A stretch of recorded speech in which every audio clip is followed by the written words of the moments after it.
Cada situación que ocurre en el Medio Oriente, los creyentes se alertan que son señales últimas, que entramos a tiempos finales, porque Israel es el reloj profético de Dios. Y eso es una postura dispensacionalista, pero no realmente es una postura o entendimiento apostólico de la realidad de la iglesia en Cristo. ¿Ok? Todos los planes que Dios va a hacer en la historia, tanto pasada, presente o futura de la humanidad, nunca va a consultar a Israel. Él va a obrar desde la cruz. Ese antes y ese después que la cruz nos muestra, dos economías en las que Dios trata con una nación y en la que Dios proyecta su propósito con una iglesia, es donde necesitamos saber que ningún acontecimiento político, ninguna situación mundial, ninguna catástrofe de naturaleza que ocurra en el Medio Oriente va a decir cuáles son los planes de Dios. Ya Dios los ha definido y Él es soberano en todo, como el libro de Apocalipsis nos lo muestra. En este episodio nos acompaña el fundador y director de Rhema University, con doctorado en Ministerios y Divinidades, con bachillerato y licenciatura en Teología, también autor de libros como La Verdad Presente, La Cosmovisión del Reino y Un Panorama del Nuevo Pacto. Con nosotros, el apóstol Basilio Patiño. Apóstol Basilio Patiño, tengo el placer de tenerlo aquí, ¿verdad?, en el estudio de Proyecto X. Mucho gusto. El placer es el mío de llegar a toda esta vasta audiencia en distintas naciones y por este medio, lo cual pues te felicito el acercamiento y la tarea que haces desde esta plataforma digital para que todas estas verdades sean comunicadas. Así es, que muy complacido estar contigo. Es un placer, apóstol Basilio. Han tenido una jornada bien cargada, ¿verdad?, de 3 días. Hemos terminado nuestro Congreso de Avance Ministerial CAN aquí en New Orleans. Y bueno, sí fue una jornada muy intensa, pero muy edificante. Wow. Gozar de la participación del apóstol Thamo Naidu desde Sudáfrica, que eso enriquece porque da una perspectiva mayor de esta gracia y también una cosmovisión de lo que es este reino de Dios, que no está ligado a ninguna cultura, pero los hombres y mujeres de distintas nacionalidades participan de esta misma línea de edificación, ya sea arriba de República Dominicana, Tommy Moya de Puerto Rico y yo de Colombia, aquí radicado en Estados Unidos. Pues todo esto es un abanico de culturas y también personalidades que con sus distintas características, como te dije, somos diferentes en formas, pero unidos en diseño, en fondo, en lo que es la manifestación de la Iglesia del Señor. Wow. Una pregunta, apóstol. ¿Qué significa Rhema University y de dónde nace? Rhema es Red Ministerial Apostólica. Esta es una unión de gracias, ministerios, de pastores y líderes en distintas naciones que nos unimos en un vínculo no institucional, denominacional, sino más bien ministerial. Cada uno con el oficio que desarrolla para la edificación de la iglesia. Estamos unidos es en cuanto al diseño, al orden de compartir a la iglesia del Señor el evangelio del reino, el evangelio de las inescrutables riquezas de Cristo, el evangelio del nuevo pacto, que es el evangelio del Señor. O sea, tienen distintas presentaciones, pero es una unidad de fe y de esencia común en Cristo. Entonces, eso es lo que nos une, que guardamos esa misma dirección de edificación en la palabra, y desde ahí cada quien participa, colabora y aporta a que este movimiento tenga un mayor alcance. Wow. Y Rhema University ya es el brazo educativo que tenemos como red para que todos los pastores, líderes, hombres, mujeres, empresarios que tengan compromiso con el avance del reino, pues se capaciten. Y como dice Pablo, tengamos hombres enteramente preparados, entendidos, adiestrados, para que en sus distintos oficios, profesiones, escenarios y geografías, pues contribuyan al avance de la iglesia del Señor y de la expresión real, evidente de un evangelio transformador, como lo es el evangelio del reino de Dios. Wow, perfecto. Y una pregunta que le he querido hacer desde los 3 años que lo vengo siguiendo, ¿verdad? Y como no sé si usted puede ver los libros que tenemos, ¿verdad? Atrás. Una pregunta que la he tenido guardada para cuando nosotros nos reuniéramos y se nos da la ocasión.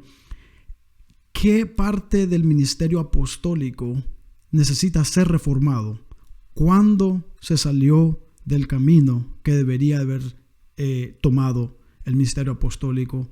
Y que nos explique. Gracias, Joel. Mira, pues es difícil a veces concebir el criterio por las asociaciones incorrectas con el término. Algunos piensan que apostólico es o una denominación, o que apostólico es un título, un rango jerárquico. Pero cuando hablamos de apostólico estamos definiendo más la naturaleza de la iglesia en su fundamento, la misión de la iglesia en cuanto a su tarea de ser enviada, porque eso es lo que significa apostolos, algo enviado, comisionado para, enviado de hacia.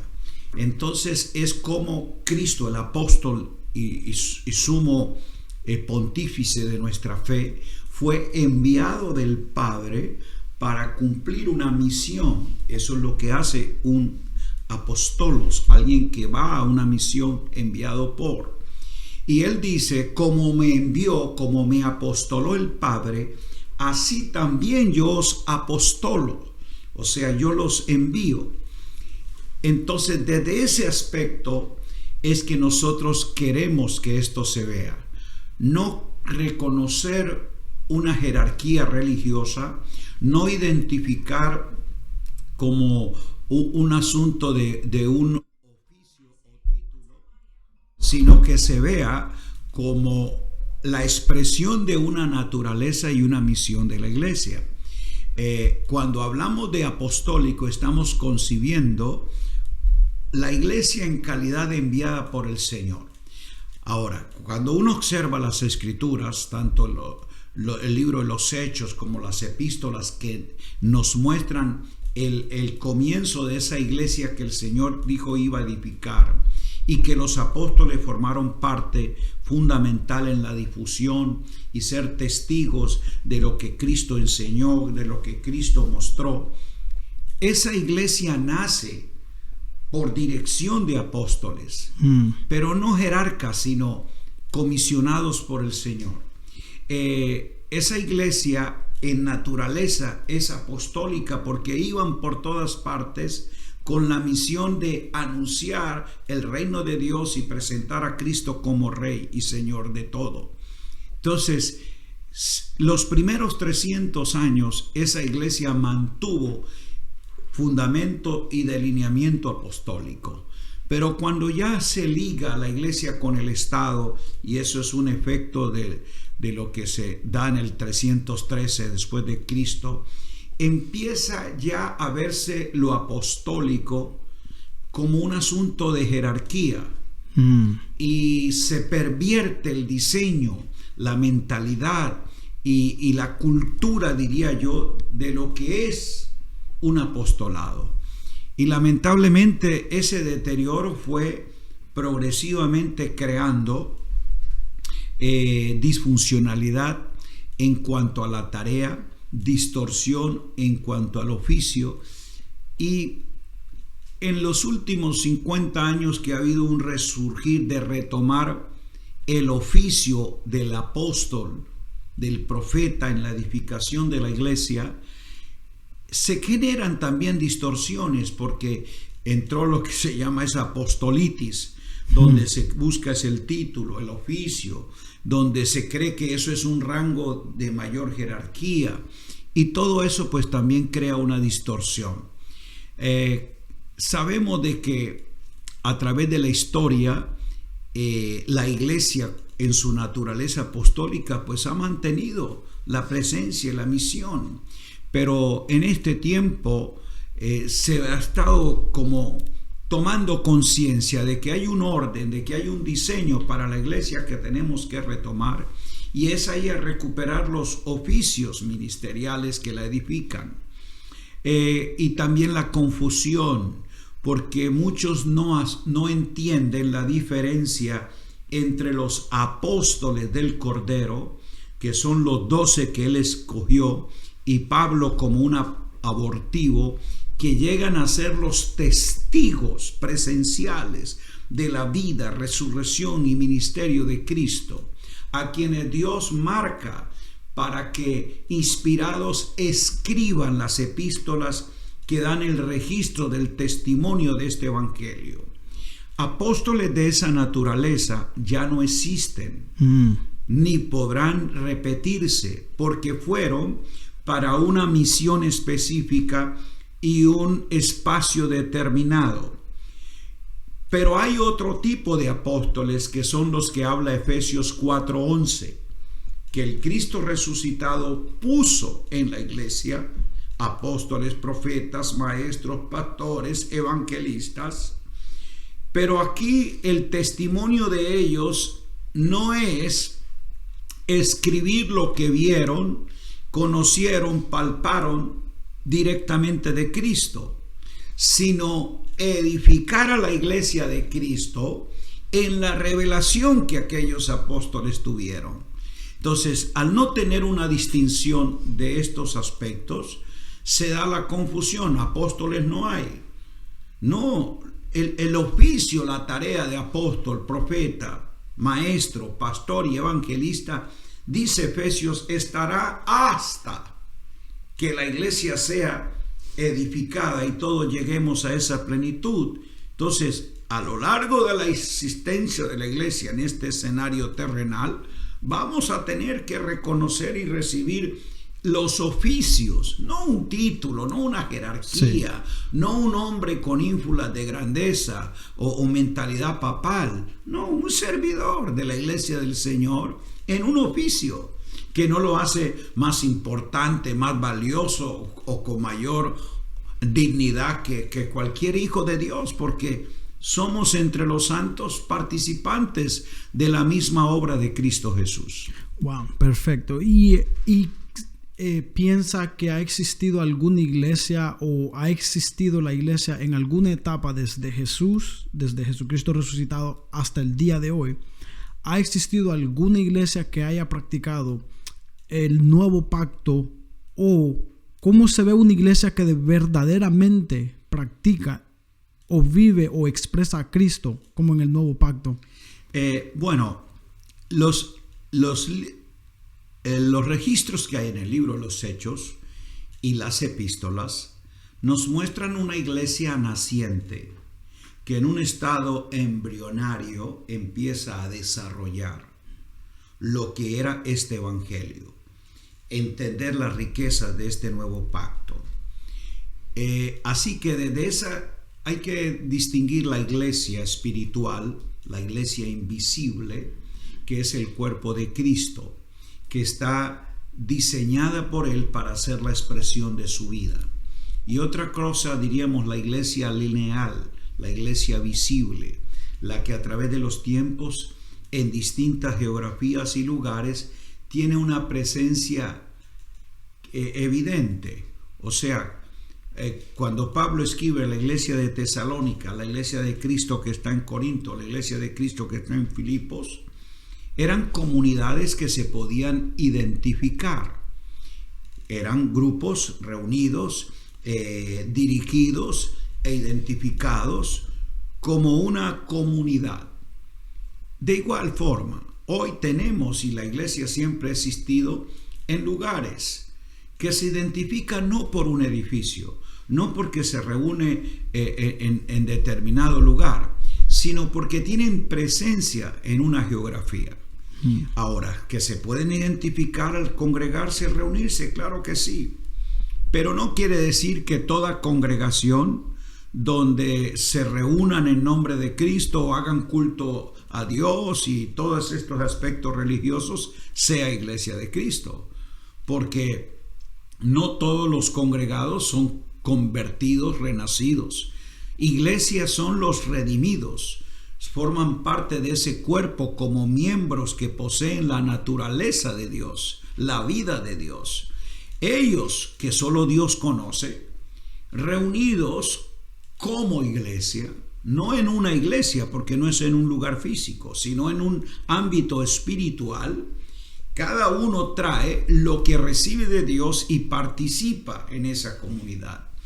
Entonces, si la pregunta está dirigida ¿existe geográficamente en X ciudad o país una iglesia que muestre a Cristo, que tenga todo el diseño, que sea el modelo perfecto para ir y ver y aprender cómo es?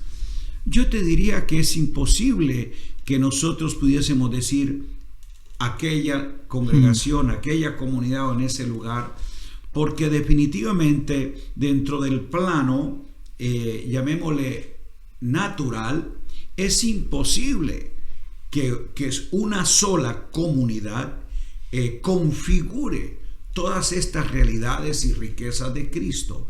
Creo que vamos estando perfeccionados hasta que esto sea real, pero estamos primero ahora en una reforma, en una reconstrucción histórica de lo que ya te dije por 17 siglos se ha distorsionado, se ha mezclado.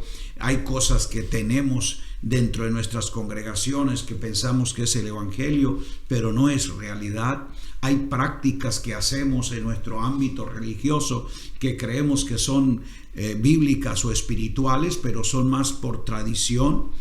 En fin, es una depuración de aquello que no es iglesia, que no es parte del diseño de la iglesia, a ir reemplazándolo por lo que es auténtico y genuino, que las escrituras nos muestran de lo que es la vida en Cristo.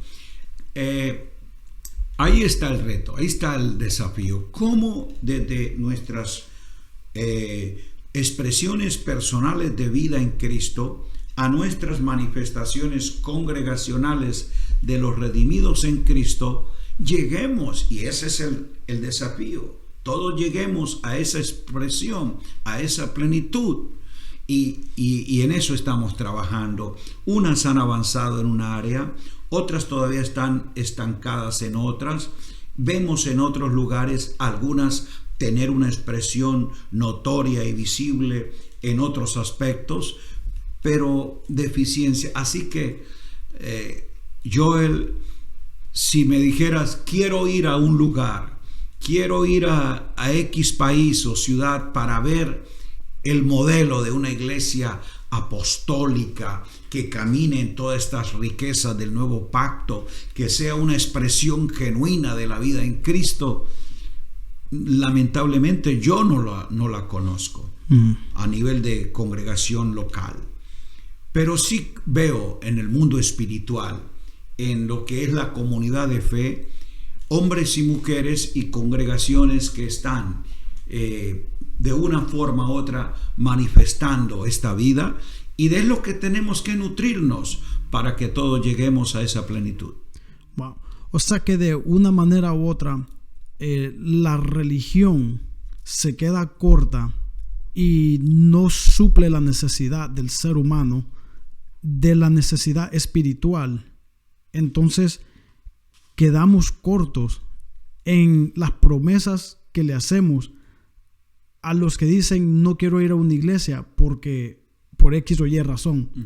Como religión, la religión le ha fallado, ¿verdad? A todos, a toda la humanidad desde que se comenzó siempre, porque no existe esa verdad al máximo expresada como usted lo acaba de explicar. Sí. ¿Verdad?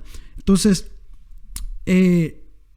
una pregunta que me hicieron a mí, ¿qué tiene que ver o cómo cabe el pueblo judío, porque vemos congregaciones que levantan la bandera de Israel, hacen danzas hebreas dentro de sus congregaciones y de una manera u otra se expresan como que estuvieran más cerca de Dios o fueran más santos porque ellos se identifican más con el pueblo judío, ¿verdad?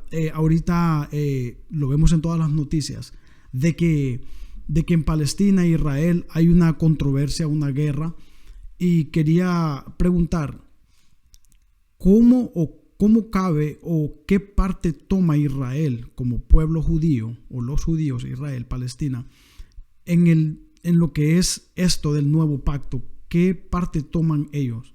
Ok, vamos a dividir en dos partes el planteamiento que hace Joel. Primero lo de la desección de la religión para no llevar al hombre a la realización de su vida. Vamos a decir, es que la propuesta y el plan de Dios desde el comienzo no fue traerle al hombre un método religioso para que se acerque a él.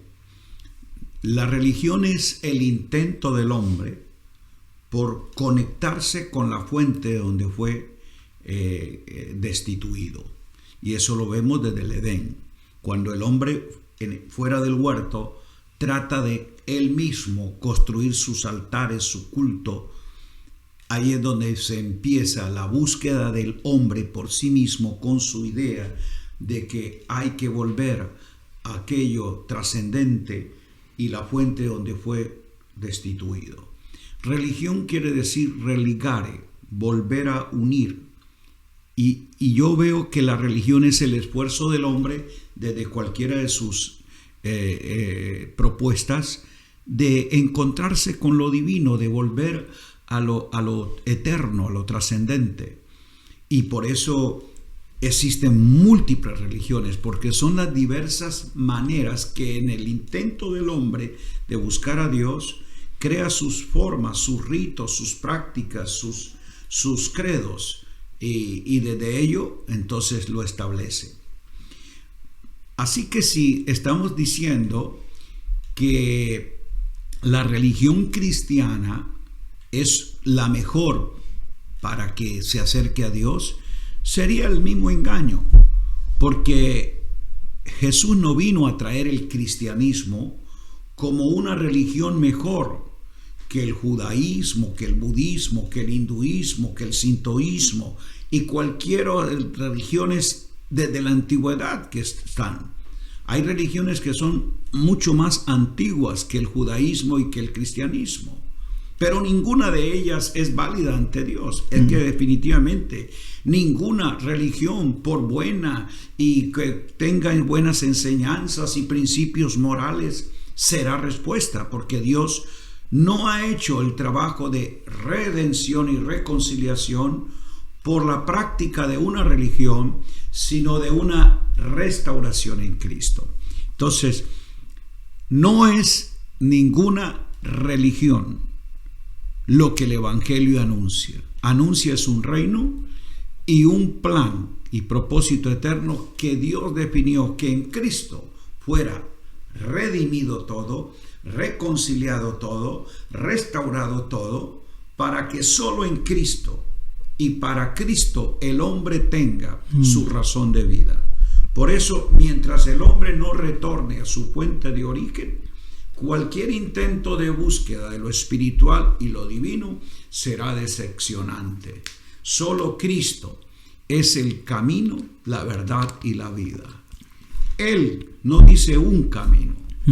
O sea, Él no es una religión más o un líder religioso más para que la gente elija. No. De manera categórica, exclusiva, muestra que Él es el camino que se debe seguir si queremos llegar al Padre. Que Él es la verdad que se debe creer si hemos de tener un fundamento sólido de fe. Y que Él es la vida, la experiencia existencial que nos da seguridad de lo presente y lo eterno, definido y garantizado por aquel que es la vida y venció la muerte.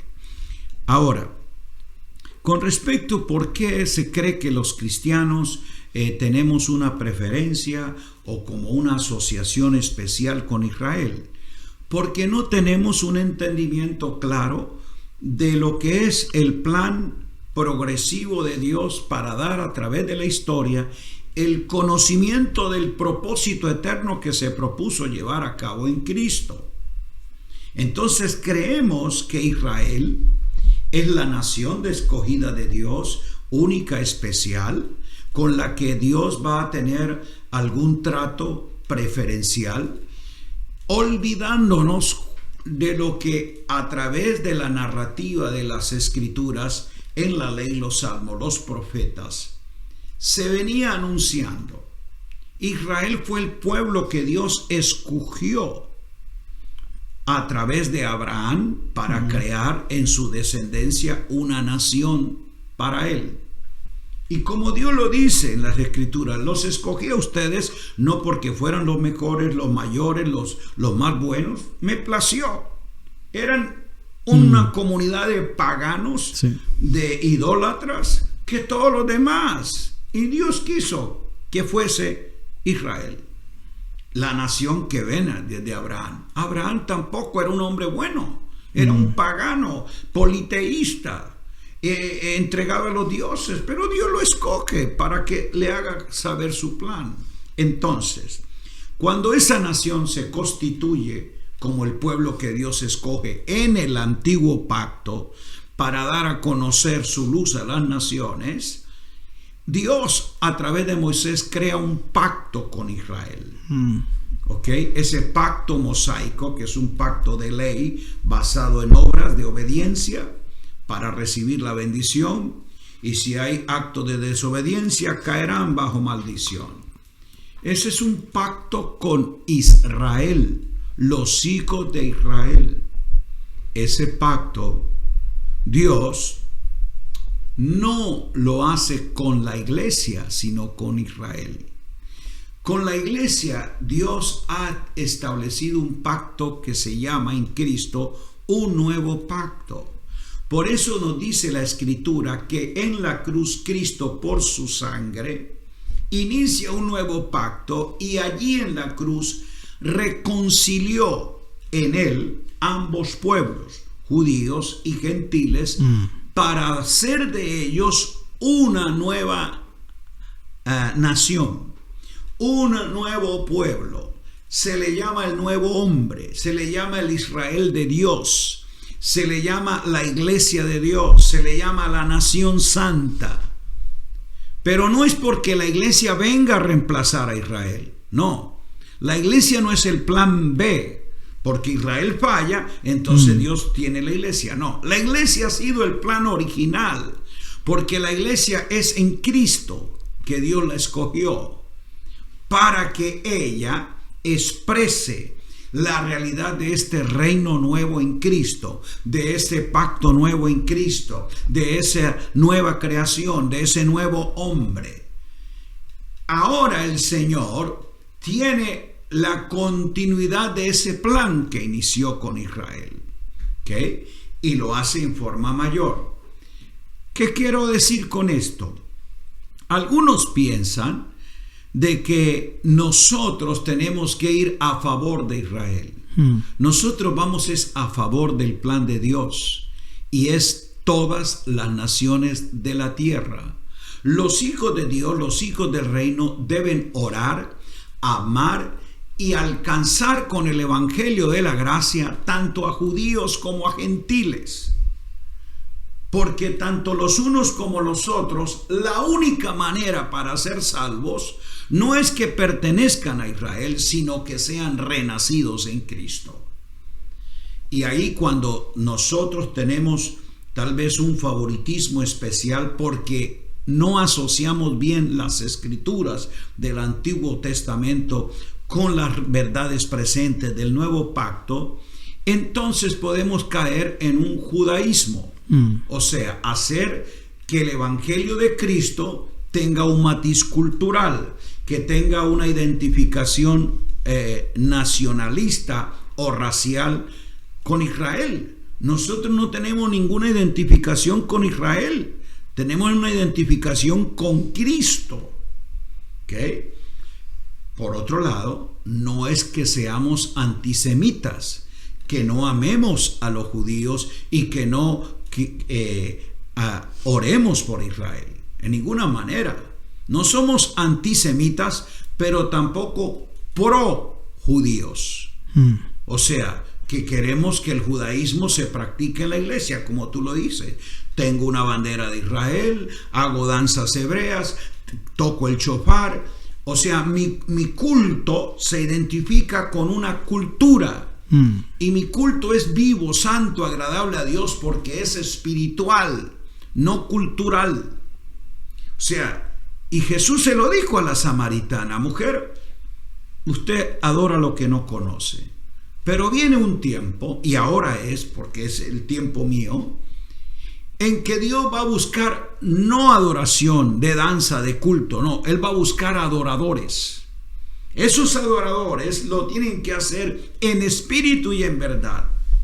Y sabe que para hacerlo no tendrán que ir a un lugar a aprender una cultura o a repetir unas prácticas, porque no será en este monte, y le señaló Gerizim, el monte donde los samaritanos iban a darle culto a Jehová Dios, ni tampoco en este, y le señaló Jerusalén, donde los judíos iban al templo a darle por su liturgia culto a Dios. Dijo, ni aquí ni allá, porque la adoración va a ser en el espíritu. Es una adoración que no tiene un componente cultural, geográfico, racial, sino es en espíritu y en verdad.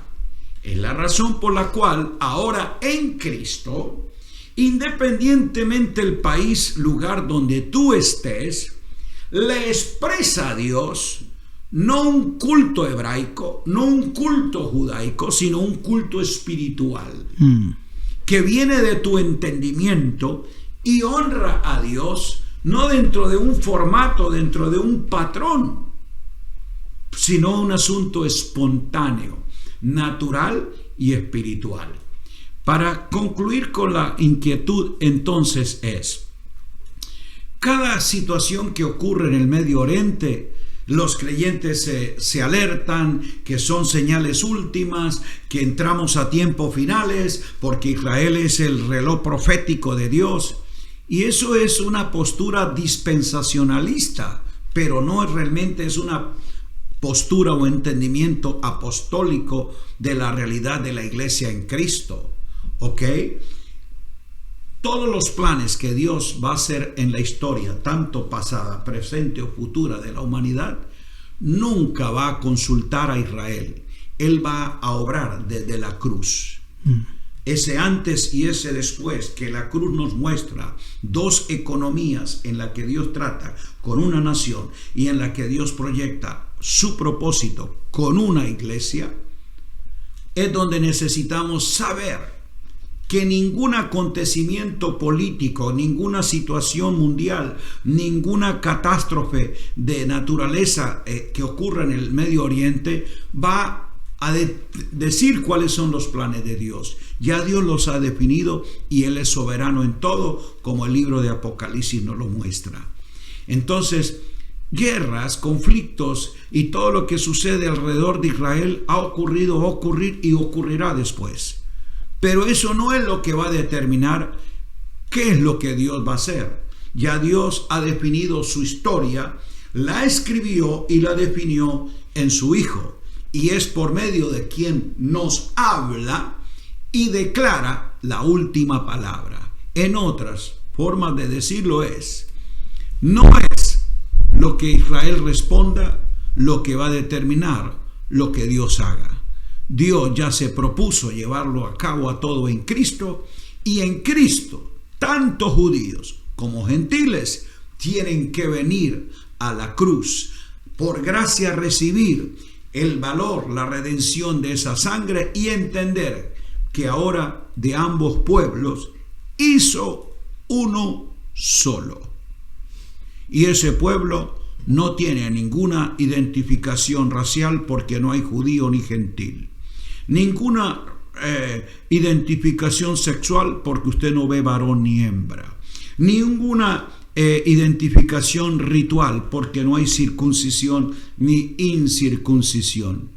Ninguna identificación social, porque no hay ningún esclavo, ningunos libres. Aquí en este pueblo no se ven pobres ni ricos, blancos ni negros, judíos ni gentiles, nada de eso. Es un pueblo espiritual que de toda tribu, pueblo, lengua y nación ahora son el cuerpo de Cristo. Perfecto, perfecto. Y para aprender todo esto, Apóstol Basilio, me di cuenta que nos trajeron una gran sorpresa a la ciudad de Nueva Orleans, que es Rhema University. Así es, mi amado Joel, y tú eres parte de esta familia y de este equipo. Así es. Como nuestro ánimo desde Rhema University es que haya una capacitación. Rhema no promueve ninguna doctrina, que si somos calvinistas o arminianos, que si somos históricos o si somos pentecostales, porque no es doctrina lo que queremos enseñar, sino las riquezas en Cristo. Esta universidad es diferente en el sentido de que su fin no es fijar una postura doctrinal, sino una formación espiritual desde la verdad del Evangelio del Reino, el Evangelio de la Gracia, las verdades presentes del Nuevo Pacto, de lo que es la ley de vida en el Espíritu de Cristo, para que sea Cristo formado en nosotros, Cristo expresado por medio de nosotros, y en cada lugar tengamos hombres y mujeres, no que ayuden a que la religión cristiana crezca, sino que el Evangelio de Cristo y el reino de Cristo se exprese. Por eso es una capacitación dada en materias que tal vez no son comunes. Propósito eterno es una asignatura fundamental. Entender qué es el propósito eterno en Cristo, en qué consiste, con quiénes es, cómo ese propósito Dios lo definió desde el comienzo y es lo único que a Él lo compromete. Propósito eterno.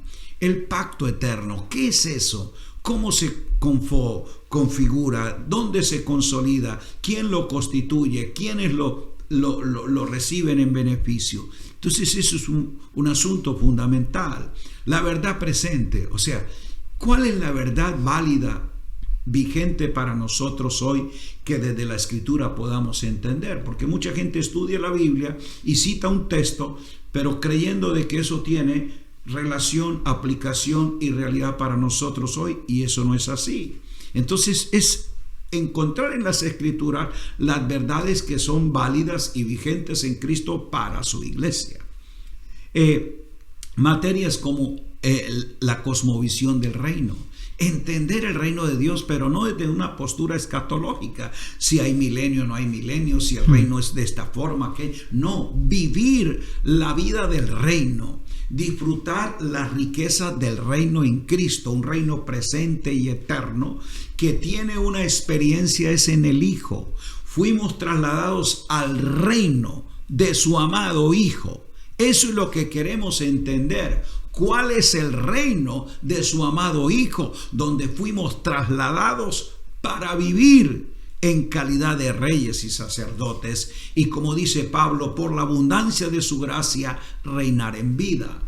Y una cantidad de materias, 17 catedráticos de distintas nacionalidades, pero con un solo entendimiento, participan dando distintas asignaturas, y muchos de ellos son hombres de gran trayectoria, de mucho entendimiento en la palabra, pero de experiencia también de formación de vida personal, matrimonial y ministerial.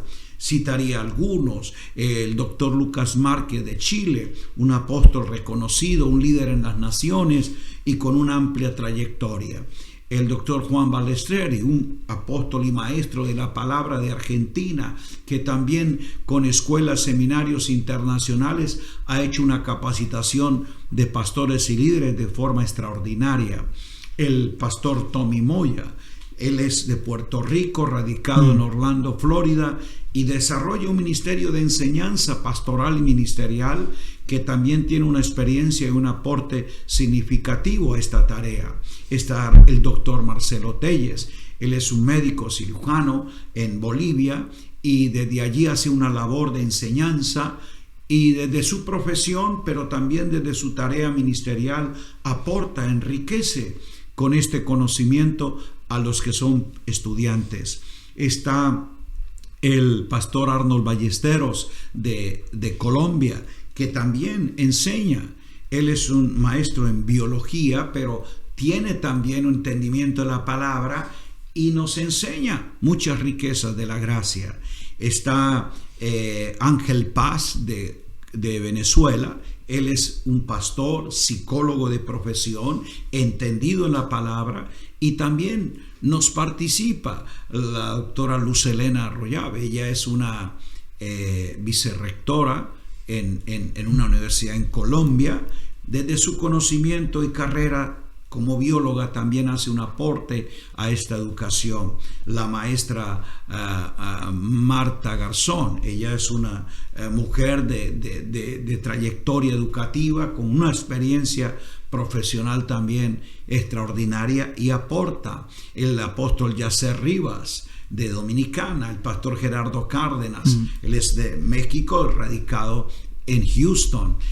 Tenemos ministros de la palabra de Guatemala, Willy Enríquez. En fin, hay una cantidad de hombres y mujeres de distintas naciones, 17 catedráticos, que aportan a que cada uno de nosotros en su gracia y capacidad sume a esta edificación.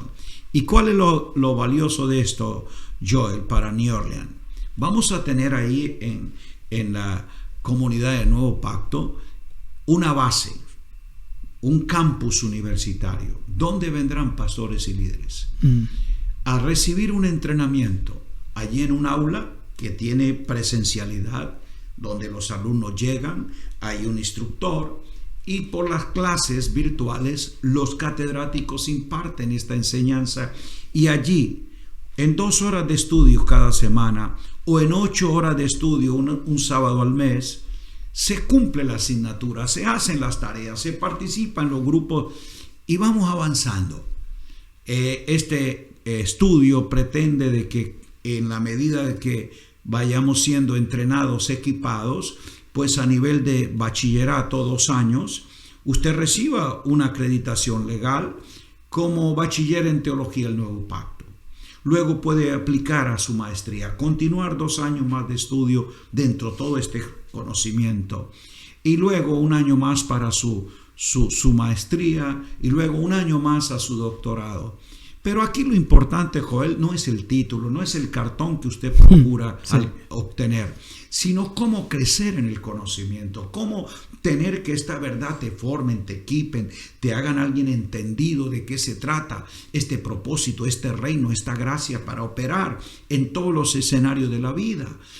Estos conocimientos no es para llenarte de información bíblica, sino para equiparte espiritual e integralmente como un hombre o mujer enteramente preparado, una ama de casa, un padre de familia, un empresario, un líder en la comunidad, un ministro en su congregación. Cualquiera puede estudiar y venir a recibir esta formación. Así que la manera que lo haremos va a ser aquí. Vamos a estar anunciando día de comienzo, procedimiento, y por este medio informarle también a los que están interesados en otras naciones de llegar a estas aulas y recibir de este entrenamiento. Así que un equipo completo poderoso. Y súper preparados. Apóstol Basilio, ha sido un placer tenerlo en este momento aquí en Proyecto X. Le deseo lo mejor a la Universidad de Rema, y esperamos que este mensaje se siga propagando y que la gente corra a ser, ¿verdad?, preparados en el ministerio. Gracias, Joel. Gracias y paz a todos los que nos escuchan. Que el favor y la gracia de Dios les respalden todo, y es nuestro gozo ver hombres y mujeres, hijos de Dios en todas las naciones, manifestando la grandeza de este reino y mostrando las virtudes de nuestro Rey. Así es, ha sido un tiempo muy edificante, Apóstol Basilio. Muchas gracias y hasta pronto. Gracias.